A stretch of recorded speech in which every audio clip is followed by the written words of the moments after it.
আসসালামু আলাইকুম বন্ধুরা, আশা করি সবাই ভালো আছেন।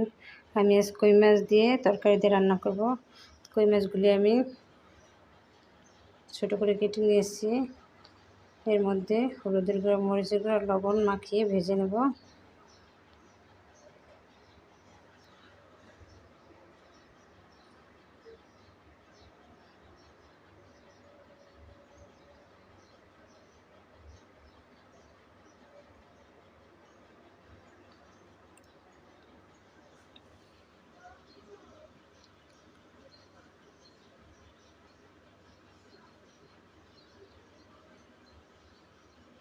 কই মাছ মাঝে আমি একটু চিড়ে নিয়েছি যাতে মশলাটা ভালোভাবে ঢুকে।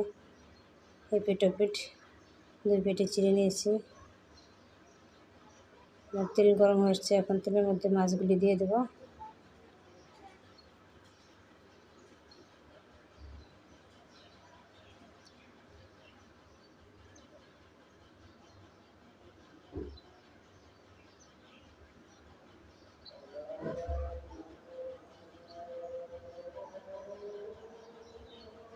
আর মাছ এক পিঠ ভাজা হয়ে গেছে, উল্টে দিলাম।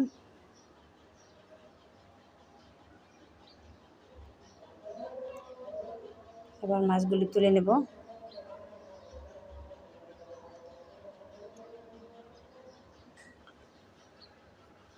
এবার আমি মাছ ভাজার তেলে সবজি ভেজে নেব।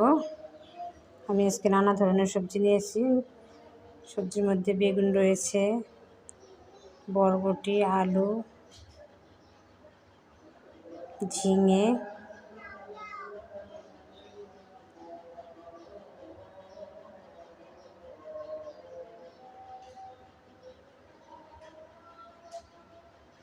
সবজিগুলো তেলে দিয়ে দিলাম।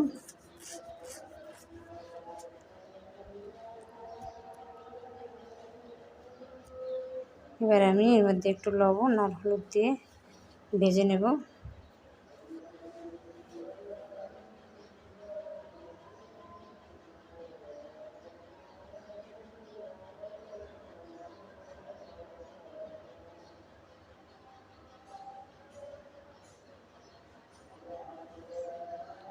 আমি পাশের চুলায় তরকারি রান্নার জন্য কড়াই বসিয়ে দিলাম।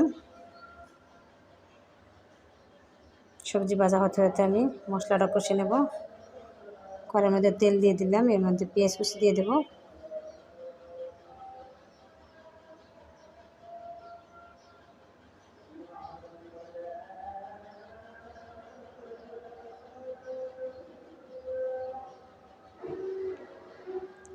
পেঁয়াজটা একটু লাল লাল করে ভেজে নেব।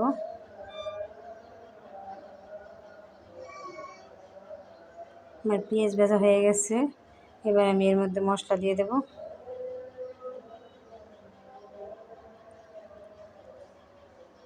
এখানে লবণ, ধনিয়া গুঁড়া, হলুদের গুঁড়া, মরিচের গুঁড়া আর আদা রসুন বাটা দিয়ে দিলাম।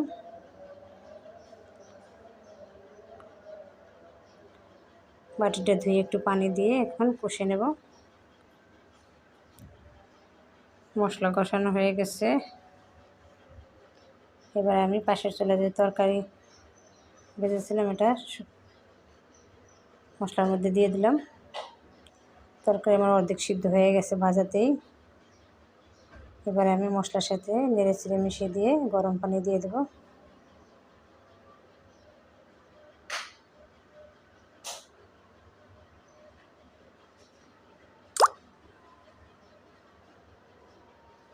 তরকারি ভাজাতেই অর্ধেক সিদ্ধ হয়ে গেছে, আমি আর এখন বেশিক্ষণ সিদ্ধ করব না।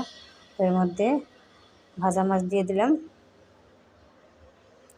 আর অল্প কিছুক্ষণ ঢাকনা দিয়ে ঢেকে রান্না করে নেব। পরে তরকারি নামিয়ে নেব। তো বন্ধুরা, এখনও আমার চ্যানেলটি যারা সাবস্ক্রাইব করেননি সাবস্ক্রাইব করে নেবেন, সেই সঙ্গে লাইক ও শেয়ার করবেন। আমার তরকারি রান্না হয়ে গেল, এবার নামিয়ে নেব। তো বন্ধুরা, আবার ফিরে আসবো নতুন কোনো রেসিপি নিয়ে। সে পর্যন্ত আপনারা ভালো থাকবেন, সুস্থ থাকবেন, নিরাপদে থাকবেন। আল্লাহ হাফেজ, আসসালামু আলাইকুম।